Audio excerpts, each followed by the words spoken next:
Welcome back to Banging the Can, the Houston sports podcast that does not apologize for 2017 championship rings and things. I am your host, Ross Bolen. And if someone was paying me, say, $41.25 million to work out and chill this year, I would probably shut the fuck up. That might be the only thing, in fact, that could get me to stop talking shit, which is something to consider if you're Cal McNair. I don't want your money, Tillman. You spend that on the team. But Cal, I do want your money, you big dumb bastard. I'm wearing a vintage 95 Rockets Western Conference Champs shirt today that belonged to my girlfriend's late father. Rest in peace.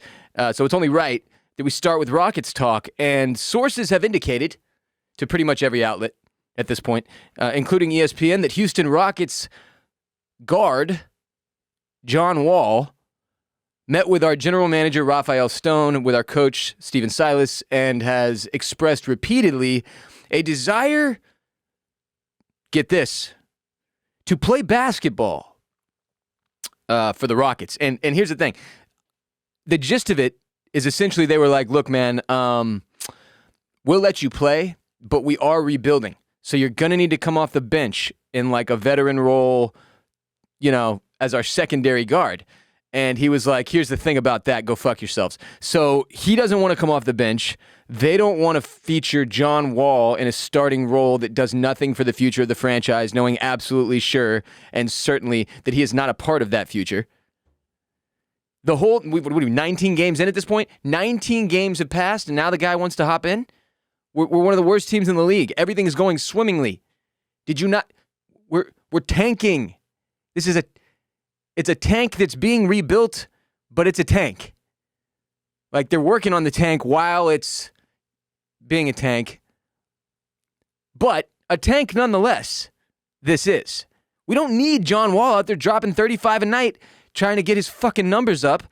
And I get it. I understand what's happening here, okay? Like, obviously, John Wall's agent has taken a look at what he sees to be the impact of this season on Mr. Wall's value long term, and they are trying to protect his brand as they see it. I understand, but it's absolutely insane to think that we would play this man at this point.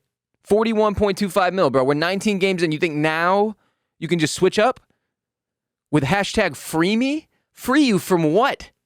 It's insulting to people who need to be freed. To say hashtag free me. You're making $40 million this year. Free me. I have to sit here and talk about you. They don't pay me anywhere near that much. Hashtag free me? You got PJ Tucker and all these ex-Rockets and other NBA players chiming in on his Instagram. PJ Tucker called our front office lames. Which, come on, Peach. We know you're butthurt, but like, lames? I don't even think you really know these cats. It's a totally different squad than when you were here. But John Wall, $41.25 million, sir. How are you unhappy with your current situation? $41.25 million. I thought our contract with Westbrook was insane. John Wall's making $40 million?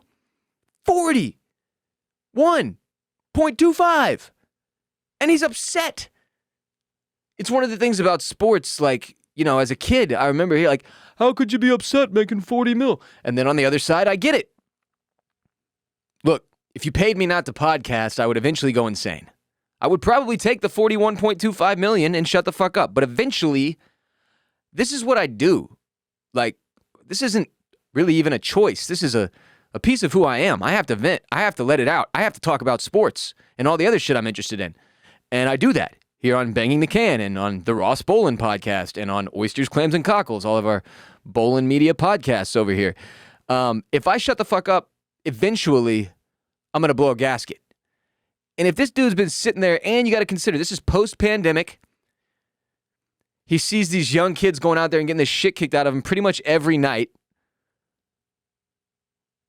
He sees his brand value deteriorating, his relevancy deteriorating, and he and his agent want to stay paid. That is completely fair. That is completely fair. And the truth of the matter is this: nobody's wrong in this situation. The Rockets have to protect their lineup. They have to protect their future. They have to invest in what they see as the core of this team moving forward.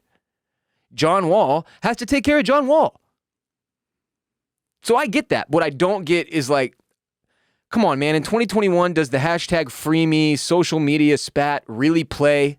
Does that really play the way you want it to in 2021? Like with this team and everything that this city has been through in the last few years with sports, like, I don't know about this move. I just don't feel like, look, if there was conflict before, if he wanted to play this whole time and we didn't know, that's different. But it sounded like they were all on the same page going into this season, that he was going to be basically a coach, like the highest paid coach in the history of sports. That's basically what they had laid out, and everybody accepted this. We all went, oh, okay, so the best guy on our team is not going to play. Damn, well, fuck it, because we just lost James Harden. What's the difference? We're all ready to be hurt again. I didn't care at all when they made this decision. And now that it's a problem, I'm trying to care. But the only reason in truth that I do care is that he could potentially get into the lineup and accidentally win us some games. Stop that. Yo Quiero, number 1 or number 2 or number 3 pick at the worst. Number 3 at the last, at the very minimum. We need a top 3 pick. All right? Because we're not getting very many fun wins out of this season. Now, an exception would be this past Saturday. The game I was actually supposed to be at with my lawyer, Mr. Rankin, and friend. Courtside. I would have been sitting right behind Akeem Olajuwon, man. I would have been able to spit on him with just my normal talking. I would have been spitting on Akeem by accident, not on purpose. I would never spit on one of the GOATs. The guy's a god to me. I would cover my mouth. I would have hidden myself in my shirt to avoid spitting on Akeem. But we won 146 to 143 in OT. OT, where we outscored the Hornets 11-8 in overtime for a 3-point win. Probably the most entertaining game of the season. And I missed it. Why weren't you there? What happened? I had some personal issues this weekend, some mental health issues, and I couldn't make the trip, man. Traveling for me is really difficult with the mental health stuff. I'm like the Royce White of podcasting. That was that dude's name, right? Double confirming. Yep, I'm the Royce White of podcasting. Congratulations to all the Rockets fans who got that reference. You win. An ad read. Today's episode is brought to you by BetMGM Tonight. Missed the biggest sports headlines from the night before? Ever wonder how those headlines might impact this week's upcoming bets? Relive the best in sports from the night before with BetMGM Tonight, presented by BetMGM. Obviously, all of us who bet on sports want to feel confident when we're making our picks. Make sure we have all the information that we need, and that's what BetMGM Tonight is all about in conjunction with entertainment. The hosts, Quentin and Ryan and Trista, are awesome and keep it funny and fresh. And if you're like me and you're very busy and you have kids or a demanding career or both, and you just don't have time or the energy, or you can't stay up as late as you once could to watch all of the games that you need to watch to place the best bets that you could place. That's what BetMGM Tonight is for. It's a high-energy live destination for casual and hardcore sports fans alike. It's engaging, it's polarizing, it's relevant. You get caught up in the sports betting world with a heavy dose of entertainment. Again, hosts Quentin Mayo, NBC Sports Washington, and Ryan Horvath from 1250 AM The Fan, and Trista Crick are joined by on-site correspondents to bring you insider information in real time each episode.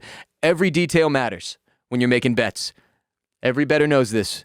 BetMGM Tonight dives deeper to help give you the edge. It's fun to bet on the game. It's even more fun when you've got the inside scoop. Tune into BetMGM Tonight, presented by BetMGM. Listen on Odyssey, Spotify, or your favorite podcast app. That's BetMGM Tonight. Let's move forward to the Texans, shall we?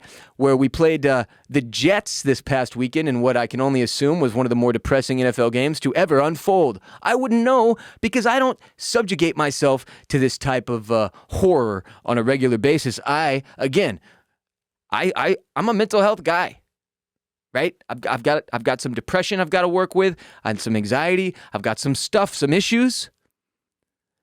But unlike the Texans, I own them. See, I go to therapy, and I talk about my problems constantly, almost too constantly. The Texans are the opposite. They're the most unrealistic sports franchise in history. These people are so deluded and have bought into their own shit to such a degree that they can't even see. Our fucking starting safety, Justin Reed, did not play in the loss on Sunday for disciplinary reasons. Essentially, a disagreement unfolded. This is what I've been able to surmise via Twitter in 3 days worth of, I guess, just over 24 hours worth of speculation from our sports writers and reporters in Houston. Essentially, one of the coaches asked a question in a team meeting, and Justin Reed answered that question, and they didn't like his answer, so they suspended him. And that's called shitty leadership. From the franchise, not from Justin. If I ask you a question, and you answer that question, and I don't like the answer, that's my fault. I asked the question. I don't know how you answering the question is your fault. If I'm the asker, I'm responsible for the context of the conversation. Here was a quote. I'm actually really shocked at coach's decision to make me inactive. I couldn't believe it. Yeah, nobody could. This is the thing.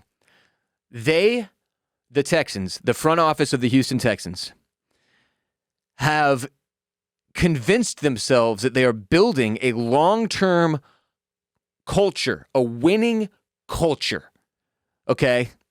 And if this isn't a thing you've experienced in life yet, trust me, it's going to be a fun ride for you the first time you do. But when enough morons get together and they all tell each other that they're not morons, then they all start to believe that. And they start to believe the crazy ideas that they come up with and the stupid bullshit that they tell each other every week to make themselves be able to sleep at night because they're so bad at their jobs and at life and at being human beings. And that's the situation we have with our GM, with our coach, with the whole fucking ownership in the front office of the Texans. It is a total disaster. People are embarrassed to be a part of this fan base. We've got reporters going out to the tailgate just to show Twitter and Instagram that there is nobody there. And I was a season ticket holder for like 7 years. All right. I remember what it looked like during the Matt Schaub, Arian Foster, Andre Johnson era when the lot would be full and it was popping. And Houston is a tailgating city. I mean, for considering the ineptitude of the franchise and the total and utter lack of success in its, 15 years of existence almost now? Hell of a tailgating scene when we're decent. Just racking up division championships under Coach Kubiak and then getting the shit beat out of us in the playoffs. I mean, it was a really, really fun environment, an incredible community of Houstonians to be a part of, and something I looked forward to as many Sundays as I could. I would usually make it to 4 or 5 games a season. And then as slowly as we slipped into the abyss, I started giving my tickets away more and more and more. And then one day I was like, I'm not paying $700 plus to, and then on top of $700 for the tickets or whatever, then I got to drive to Houston. I live in Austin, right? I got to commute to Houston. I got to pay for the parking or the tailgate stuff and the booze and the food. And by the end of it's all said and done, it's like, it's like a, $1,500 a season investment into a team that was giving me basically diarrhea. That's how I would leave every game and just shit would just run out of my ass down my leg because it was so hard. All you could do was drink and eat your way through it. And then I stopped. I said, no more. I'm not driving down. I'm not paying them this. And they're not investing in the team. Why would I invest in them? We can't even keep our quarterback's dick in his pants. What? It's a shocking deterioration, though, how quickly this happened. To go from, not exactly a respectable franchise. It's not like we were ever, respectable, but we had potential. And we had a active fan base that was plugged in to the team. Really huge football city. But also very fair weather, the Houstonians, admittedly. If you can't admit that about our fan base, then you're not paying attention. Holy shit. It got sad in there real quick. From Rivers McCown on Twitter, the Texans benched Justin Reed for reasons they won't reveal to anybody, then lost to a barely functioning passing attack as the offense sputtered out after going up 14-3. Only 6 more games left. Oh, man. I mean, this could have been like one game from a winning streak. We beat the Titans. We beat the Jets. We didn't, but we could have. That's almost a winning streak. Shit. We almost had two almost winning streaks going at the same time with an almost Rockets winning streak and an almost Texans winning streak, but they both almost shit the bed. I mean, it's just I physically can't bring my eyes to gaze upon the shittiness of the Texans at this point. It's too embarrassing. It's self-torture. I will not take part in it. It is an unhealthy and negative behavior to watch this team at this point. If you watch the Texans still, if you're still tuning in to the games and watching every snap and genuinely rooting for this team, I want to hear from you at WRBOLEN on Twitter, at WRBolen on Twitter, on Instagram, at Banging the Can everywhere. DM us, tweet at me, whatever. I need to know. What is it that you're enjoying? Why are you going? Why are you doing this to yourself? Why don't you stay home? Enjoy Red Zone. What the hell is wrong with you? Are you what is that, a masochist or a sadist? I never remember which one. I think I'm both. But talking Texans at this point, holy shit. I'll tell you, I feel genuinely bad for the dudes who that's their only job. And the women. If it's your only job to report on the Houston Texans and talk about the Texans, then 2021 is sort of a slap in the face. You just popped out the worst, I mean, we're still in the midst of it, but the pandemic, admittedly, the worst time period in my 34 years on this earth. And on top of that, we just lost the World Series. The Rockets are rebuilding, and you're a Texans reporter? You have to watch David Culley speak every week? You have to look Nick Caserio in his freakishly buggish, psychotically Adderalled out eyes and try to come up with a question that could inform us, the fan base? We don't even want to be any more informed. I want to know less about the Texans.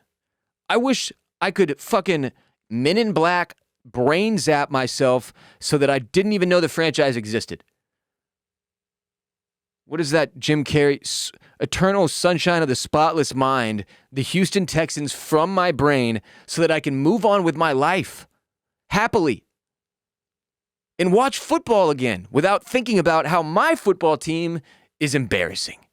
Today's episode of Banging the Can is also brought to you by BlueChew.com. Guys, if you're looking for extra confidence in the bedroom when it's time to have fun, let me tell you about BlueChew.com. It's a unique online service that delivers the same active ingredients as Viagra and Cialis, but in chewable form and at a fraction of the cost. So Blue Chew tablets combat all forms of ED.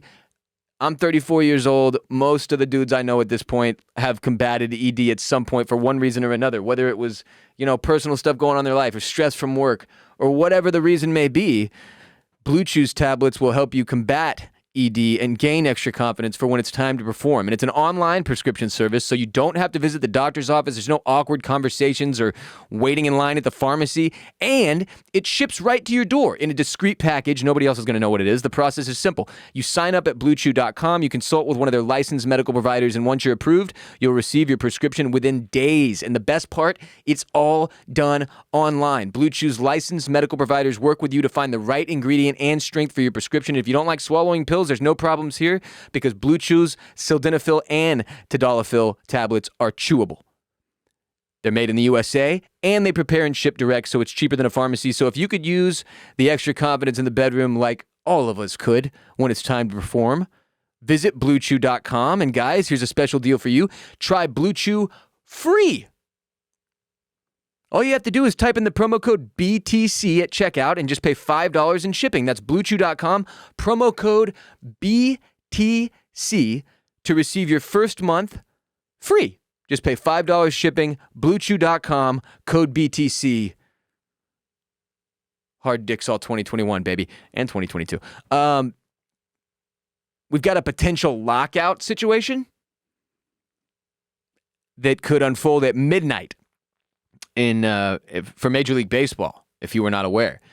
And for those of us who are Astros fans, as many of you listening, most of you listening, almost all of you listening, probably all of you listening, I don't know why you'd be here if you weren't, are aware, we're waiting to hear from one Carlos Correa in regard to potentially re-signing with us, or if he's going to go to Detroit, or like we're starting to see slots fill up though, right? Like the Rangers paid top dollar for a shortstop. The Mets just blew like $250 million on Max Scherzer, which is shockingly shocking. There's a lot going on. A lot of people paying a lot of money to a lot of different players. The bags are flying. And Los is on the sideline still. I'm pulling up Twitter to make sure I didn't miss anything in the last 20 minutes. Does not look like anything has happened yet. I don't know, man. Will we find out in the next 48 hours where Carlos Correa goes? I would like to. I would like this to end. I don't need the stress. We're all in the same boat here. We're hoping for the best. We understand both. It's like with John Wall. Look, I'm not going to be an idiot and pretend that Carlos Correa doesn't have to take care of Carlos Correa and his family and his future and his legacy before anything else. Like, come on, guys. Don't delude yourselves into thinking. It'd be like if you worked at a company and you crushed it. You do so well. Let's say they're paying you $4 million a year to do lawyer stuff. Okay? That's a thing. Some lawyers make 7 figures, partners and such. That's neither here nor there. And let's say they were like, hey, listen, John, you've been... Why are you named the same name as our guard? It's confused. All right, listen. Hey, listen, Tim. Tim, you've been doing great. Really, really great. But we don't want to give you the contract you want because we don't think long-term you're going to continue to do as great as you have been doing. That's a normal business interaction. You negotiate. Things go back and forth. Every single one of us has a responsibility to our families, to our friends, to ourselves, to build, right? To take care of what our own little personal brand. Whether you work at fucking Kinko's or you're an Astros shortstop, every single human being has to take care of their personal professional brand. Unless you're some kind of religion or practicing lifestyle that doesn't work, which that is legit. Good for you. You got to take care of your shit. I'm not going to sit here and tell Los, you got to come back to Houston and stay loyal. No, he doesn't. I want him to do what is the best thing for him and his family. That's what I want. And I don't think that's going to Detroit. I think it's staying in Houston. Paying lower taxes. Getting a bag. But not having to move. Moving sucks. It's a huge pain in the ass. So he should stay. Take a little bit less money, but the tax write-off, and don't have to go live in Detroit. Don't go play for a team that isn't going to compete for another title. We're doing that, whether you stay or whether you don't. And I'm confident in that, which is why, I keep trying to tell myself, if he stays, if he goes, what are you going to do? You move forward, and you try to get better. I can't get a read off Astros Twitter. I don't think anybody really knows, man. I think the Astros and Carlos have done a pretty good job of playing this close to the vest and not letting too much spill out into the media. There's been a little bit, but, there's no hashtag free me type of situation going on like with John Wall. I think it's been relatively well handled considering the weight of the circumstances. This is outside of Jose Altuve, probably the most integral piece of this Astros core that has taken us to 3 of 5 World Series. The man deserves his respect.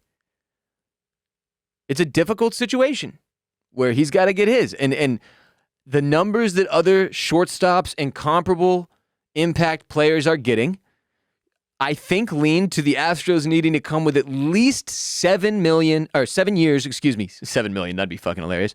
We'll give you 7 years, I don't know, 220? If they really want to lock him in, that sounds like where they're going to need to be about. Now, I don't know how numbers or math or finances work. I'm just a simple podcaster. But I do know that when I start to think about it in my head, what are we, 5 weeks, 6 weeks into this process of how are we going to feel if Correa stays or if he goes? And when I think about 7 years and that stack of money, and I think about his potential health issues, his past health issues, I mean, it's the thing that makes me hesitant, man. Look, I said this time and again. It's the thing I loved and respected so much about James Harden. He was able to stay on the court pretty much his entire career in Houston. He was very rarely hurt. And then he goes to Brooklyn, and what happens? He gets hurt like season 1. Bad luck. But the guy was a tank. He stayed playing all the time. And those are the guys you pay max contracts. John Wall, not so much. He gets hurt. Carlos Correa, 7 years. But he's young. He's not even 30. It's like, shit, man. I mean, if you can lock it in and he does pull it off, you're looking at least a few more runs here in his career. World Series runs, in my opinion. But you got to get that guy back. And I just don't know. You could convince me that Carlos Correa is gone. You could convince me that they've already convinced him to stay. You could convince me that we'll be worse when he's gone. You could convince me that we'll be better off long term. I mean, at this point, I'm pretty much a ball of clay when it comes to the Carlos Correa situation. I've heard every angle. I've read every take. I've seen every fucking interview, and I don't know. It seems to be a pretty even split of people who are like, you've got to pay him as much money. Back up the Brinks truck. And people who are like, you do not pay a guy that much money and you do not give him that many years if he cannot stay healthy. And I agree with both sides. And I don't know what the fuck to do. I just want it to end like the Texans season at this point. Because talking in the offseason, talking Texans in the offseason won't be stressful. This is stressful. When your team is still competing for a championship next season, and you know it, and Vegas knows it, and they're telling you it, and that's how you know it if you're me. Holy shit, man. I don't like the way the offseasons feel when you're trying to hold the team together and you're losing guys, right? Every year, the last few years, we've had to say goodbye to guys. And that's not as much fun, frankly, as watching the team crush together. And the offseason has been so far the Carlos Correa show. I haven't heard much about McCullers Jr., his recovery. Haven't talked to Lance since the weird situation that unfolded a couple months ago. I really can't get a feel for like where the players are at. The only person I see saying shit is Maldonado. He just tweets like, let's get it every day. And I'm like, oh, well, at least Maldi's locked in. Is he locked in? Now I'm scared of his... We have him, right? Yeah. I think, yeah. Right? He's 35, born a year before me, 2 inches shorter than me. He weighs about 60 pounds more, though. Let me do math. 80 pounds more, though. It's probably all muscle, if I had to take a guess. I don't know. Anyway, the point is, I really don't know what to make of the Astros situation. I don't really know what to root for. That's what I don't know. I want Carlos back for personal reasons. I'm also scared of what happens if he does come back, and I've seen Houston historically struggle with these situations. This is Houston, TIH. God left this place a long time ago, and it wouldn't shock 0 people if we signed Carlos to a 7-year deal, and then next season he's like dealing with a hammy issue. And I mean, this shit happens, man. Look at Bregman last season. Baseball is a freaking marathon. They play 400 games a season. Even though you're just standing out there chewing on your sunflower seeds and playing with your dick and balls, like sometimes guys get hurt. And then they got to play hurt. And then the hurts turn into injuries. And then the injuries turn into habilitating injuries, and it's just like, you've got to be careful. And I don't know about Los and his ability to stay healthy. I just don't know. But I guess we'll see. We're on social media everywhere, at Banging the Can on TikTok, on Instagram, on Twitter. My name is Ross Bolen. You can follow me at WRBOLEN on Twitter and Instagram. We appreciate you. Thank you for coming through and listening. Make sure you support our sponsors, BlueChew.com, code BTC. First month free. You just pay $5 in shipping. And, of course, tune in to BetMGM Tonight, presented by BetMGM. Listen on Odyssey, Spotify, or your favorite podcast app to get the deep dive and entertainment that you want in terms of sports betting edge. Support our sponsors if you enjoy the show. And if you enjoy the show, tell your people this holiday season about Banging the Can, the newest and hottest Houston sports show on the market. For those of you that went home for Thanksgiving or have been traveling, you're traveling to see your family in a different place or whatever, or maybe you're headed back home to Houston for the holidays, tell your people about the show. Bring it up. I would really appreciate it if you would share Banging the Can with your Houston clan this holiday season. It would go a long way to making sure that the show continues to exist and grow. And just as much of a long way as supporting our sponsors would. Either one of those options is phenomenal. If you've enjoyed BTC thus far, I've had a lot of fun interacting with y'all on social media. Holler at me if you've got takes, opinions, questions. We're going to be hitting a hotline episode later in this week, so blow up the hotline. I'm not even going to give the number out again because we already have too many calls for me to sort through. But yeah, the Royce White of podcasting is out. And I'll be back soon with another episode of Banging the Can and all the Houston sports talk your heart can desire. But until then, you stay safe out there. Enjoy. Happy holidays. Happy Thanksgiving. Go Rockets. Go Texans. Go Astros. Go Dynamo. Go Dash. Yeah!